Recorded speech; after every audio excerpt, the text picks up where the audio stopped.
வணக்கம். நான் சத்யவர்ஷா. இந்திய அரசியல் அமைப்பு ஆலோசகராக பணியாற்றி வருகின்றேன்.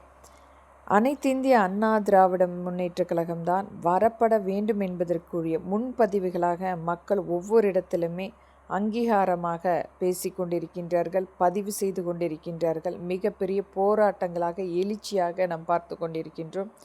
மக்கள் கேட்பதெல்லாம் மக்களிடத்தில் நேரடியாக முதலமைச்சர் அமர்ந்து பேசுவதற்குரிய மக்கள் பேரவை சட்டமன்றம் நம்மளுடைய காங்கயம் அங்கீகாரமாக மாவட்டமாக அங்கீகரித்து அங்கு மக்கள் பேரவை சட்டமன்றம் கொண்டு வரப்பட வேண்டும். ஒவ்வொரு மாவட்ட ரீதியாக முழுமையாக முதலமைச்சர் மக்களை நேரடியாக பார்ப்பதற்குரிய பிரத்யேக அமைப்புகள் ஏற்படுத்த வேண்டும். இதனால் ஒவ்வொரு மாவட்ட ரீதியாக நடக்கின்ற பிரச்சனைகளை எளிதாக மக்களே அங்கு முழுமையாக முதலமைச்சரிடம் கொண்டு செல்வதால் ஒரு முழுமையான சட்ட திருத்தமாக அன்றைக்கே அதற்குரிய நடவடிக்கை எடுக்கப்படும்.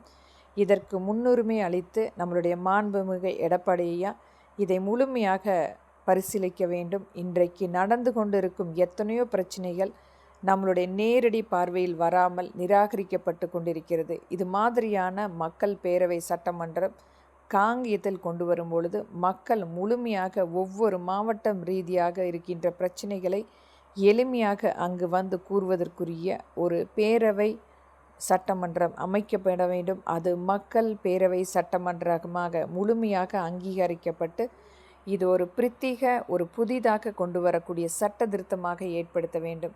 இது நம்பிக்கையோடு நானும் இந்த பதிவுக்காக உங்களுடைய பதிலுக்காக காத்து கொண்டிருக்கின்றேன். மக்கள் ஒரு மிகப்பெரிய எழுச்சியாக நம்பிக்கையுடன் காத்திருக்கின்றார்கள். உங்களுடைய ஆட்சி அமைப்பு என்பது ஒரு மிகப்பெரிய மாற்றத்தை கொண்டு வரப்பட முடியும் என்பதற்குரிய ஒரு எதிர்நோக்கி கொண்டிருக்கின்றார்கள். எழுச்சி போராட்டமாக அங்காக நடத்தப்பட்டு கொண்டிருக்கின்றன.